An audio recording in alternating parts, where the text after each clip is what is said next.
Any ভাই, শেখ হাসিনা সরকার পতনে জি। আপনাদের সমর্থন, অংশগ্রহণ, ত্যাগ থাকলেও নেতৃত্বের ভূমিকা আপনারা ছিলেন না। গত 10 বছরে বিভিন্ন সময় সরকার পতনের ডাক দিলেও তাতে সফল হননি। ছাত্ররা যা করে দেখিয়েছে আপনারা তা পারছিলেন না কেন? এই নিয়ে আপনাদের কোনো আত্মমূল্যায়ন রয়েছে কিনা? এনি ভাই।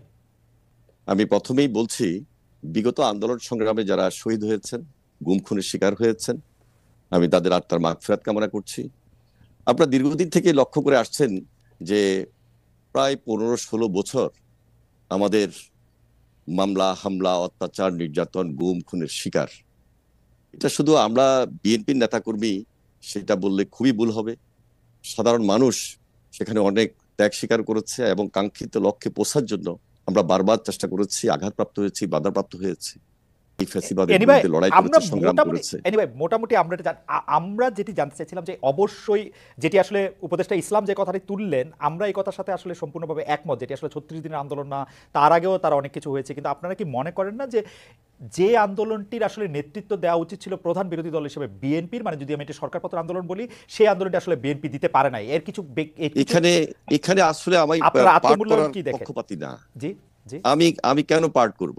জি। এখানে ছাত্ররা বলতে আমরা তো একসঙ্গে মিলেই এই ফ্যাসিবাদের বিরুদ্ধে পুরা দেশবাসী একত্রিত হয়েছি। সুতরাং এখানে ছাত্র যে জনতার যে আন্দোলন, সেখানে আমার ভাইয়েরা নেতৃত্ব দিবে, এটাই স্বাভাবিক। যুবকরা, ছাত্ররা নেতৃত্ব দিবে, এটাই তো স্বাভাবিক।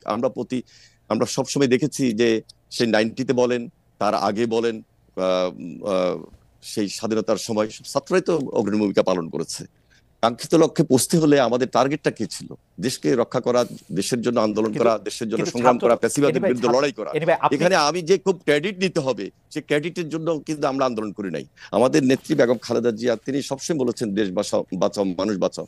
আমাদের তারেক রহমান সাহেব আমাদের সকলকে একত্রিত করার চেষ্টা করেছেন, সকল রাজনৈতিক দল একটা প্ল্যাটফর্মে এসেছে। এরপরে যখন কোটা বিরোধী এই ছাত্র আন্দোলনের নেতৃত্বে যারা এসেছেন, তখনও তাদের সঙ্গে আমাদের সার্বক্ষণিক যোগাযোগ ছিল এবং আমরা তাদের এই আন্দোলনকে এগিয়ে নিয়ে গিয়ে একটা কাঙ্ক্ষিত লক্ষ্যে পৌঁছার জন্য আমরা চেষ্টা করেছি। ইনশাল্লাহ আমরা কামিয়াব হয়েছি। এখন কি কিন্তু করতে এনিওয়ে হবে আপনার সেটা কাছে হলো কি মনে আসল। হয় না যে যে দৃঢ়তা ছাত্র জনতার নেতৃত্বে, মানে এই যে যেটাকে একটি লিডারলেস মুভমেন্ট নাহিদ ইসলাম বলছেন, সেই লিডারলেস মুভমেন্টে যে দৃঢ়তা তারা দেখিয়েছেন, আপনার কাছে মনে হয় না বারবার সেই রকম একটি আমি দৃঢ়তা দেখাতে আমি আমি বিএনপি অ্যাপ্রিসিয়েট ব্যর্থ করি। হয়েছে?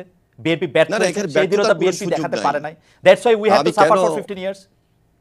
না না, আমরা দেখুন, এরশাদের বিরুদ্ধে আমরা আন্দোলন করেছি 9 বছরে।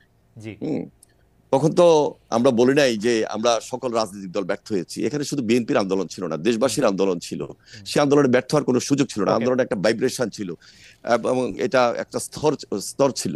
এই ভাইব্রেশনে একটা কাঙ্ক্ষিত লক্ষ্যে পৌঁছার জন্য আমরা ছাত্র জনতা যখন ঐক্যবদ্ধ হয়েছি এবং আমরা এই আন্দোলনে যখন ত্যাগ স্বীকার করতে করতে একটা পর্যায়ে এসেছি, ছাত্ররা আমাদের আন্দোলনের গতি বৃদ্ধি করেছে। সুতরাং এখানে পার্ট করার কোনো প্রয়োজন নাই, তাদের সঙ্গে আমার আমাদের মনে হয় কোনো যে কম্পিটিশন নাই। আমরা কিভাবে দেশটাকে গড়বো সেটাই হলো এখন আসল। আমার মনে হয় যে এটা আপনি একদম খুব চমৎকার ভাবে বলেছেন।